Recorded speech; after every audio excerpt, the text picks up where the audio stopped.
You literally can change your brain, and when you do, you change your life.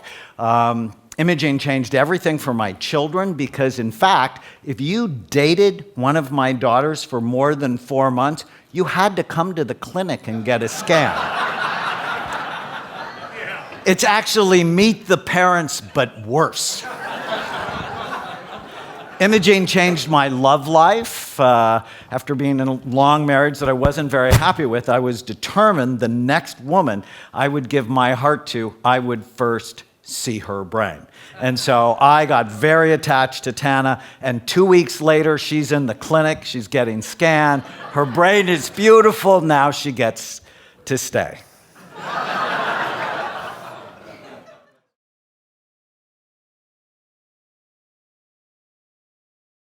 So the exercise that everyone just did, there's one common theme and one thing that all of you required all of you utilize in the process of doing that. Could anyone think what that may be? Your brain, exactly, your brain. So how well your brain is functioning has a lot to do with, everything. Problems you solve, your thought process. Not only is your brain your greatest asset, it could be your very worst enemy. And as seen recently with Robin Williams, you can see what can happen when an incredible genius-level brain goes in the wrong direction. And our next presenter can speak to that in a much more qualified manner than probably anyone I know. So let me introduce him. So listen up. Get your brains in gear because my friend Daniel Amen, he's going to be our next presenter. He's going to focus on that 3 1/3 pound organ between your ears. Now, granted, maybe some of you have a lighter weight or heavier weight, but I think it's around 3.5 pounds. It's your brain. And as a physician and a psychiatrist, Daniel's clinics have scanned over 90,000 brains from 111 countries. I've had a SPECT scan with Daniel, and I went there with Dan Sullivan and Babs the first time I actually had Daniel scan my brain. I recommend all of you do it. It's fascinating. And his topic for us is how imaging changes everything. Everyone has a copy of Daniel's book, which is Healing ADD, the breakthrough program that allows you to see and heal the 7 types of ADD. So give it up for Dr. Daniel Amen.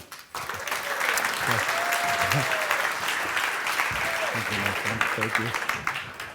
I am so excited to be here because what I get to do is talk about my obsession, which has been the brain. But I want to start with this slide. I saw this recently. If you knew a train was going to hit you, would you get out of the way? So that's going to become very important. It's 1991. I'm a psychiatrist, been a psychiatrist for about 10 years, and I ordered my first brain SPECT study. SPECT looks at blood flow and activity. It looks at how your brain works. It's different than a CAT scan or an MRI. Those are anatomy studies, so we're looking at function. So I'm the director of a dual diagnosis unit, a psychiatric hospital unit that takes care of drug addicts. So this is a healthy brain, this is an addicted brain. And right away you realize why you shouldn't do drugs. It's because they damage your brain.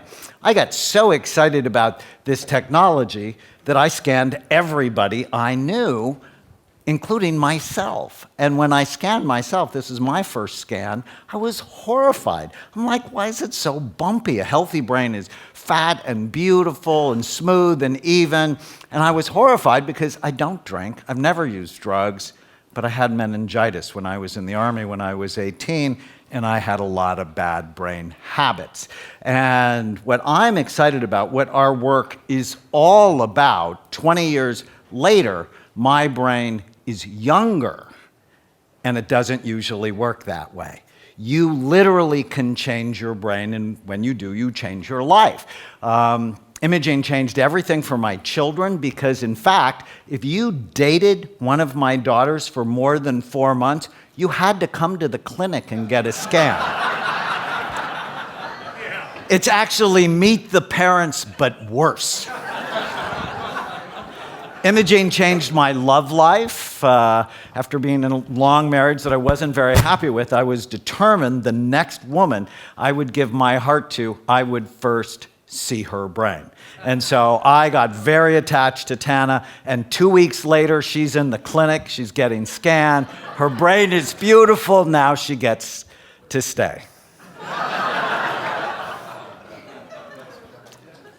Imaging literally changed absolutely everything I do with my own patients. So the current psychiatric model is you tell the doctor your symptoms, he gives you a diagnosis that actually is just a regurgitation of your symptoms, and then he gives you a medicine to attack the symptoms. So if you're depressed, you get a depression diagnosis and you get an antidepressant. If you're anxious, you'll get an anxiety disorder diagnosis and medicine for that. My favorite to explain this is if you explode intermittently, if you have temper problems, they'll actually give you a diagnosis called intermittent explosive disorder. So think about that, IED. And then they don't know what to do.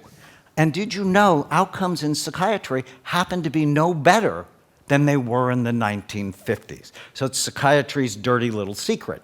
So when I started looking at people's brains, I'm like, oh my goodness. Scans taught me that depression wasn't one thing. In fact, it's a symptom, that there were many different causes. In fact, giving someone the diagnosis of depression was exactly like giving them the diagnosis of chest pain.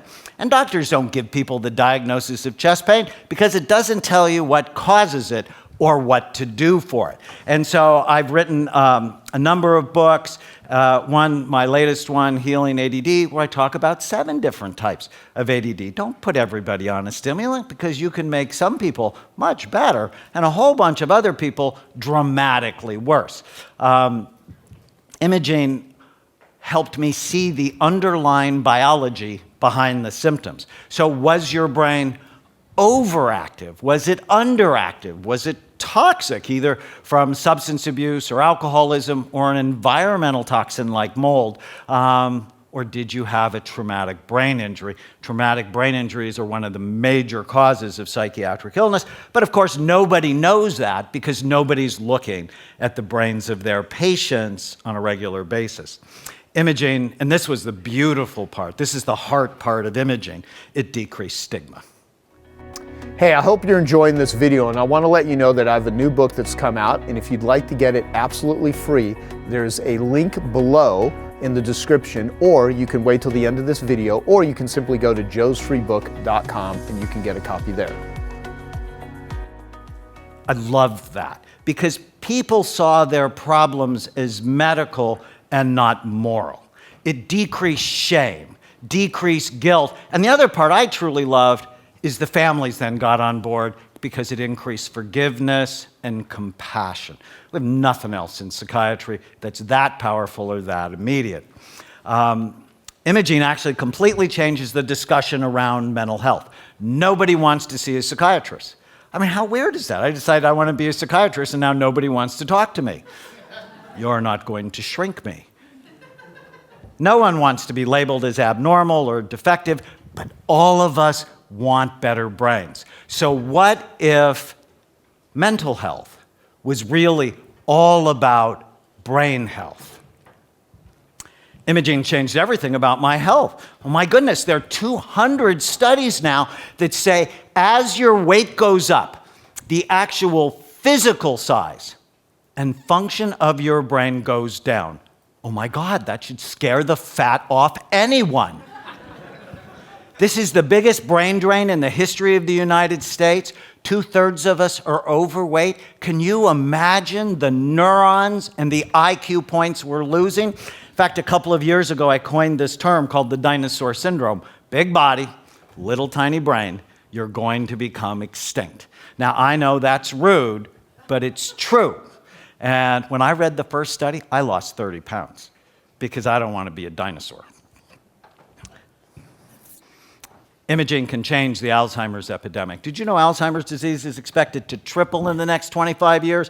There's no cure for it on the horizon. If you're fortunate enough to live until you're 85, you have a 50% risk of being diagnosed with Alzheimer's disease. And the little scary nugget we've learned in the last 10 years, Alzheimer's disease starts in your brain 30 to 50 years before you have any symptoms. So, if you knew a train was going to hit you, would you get out of the way?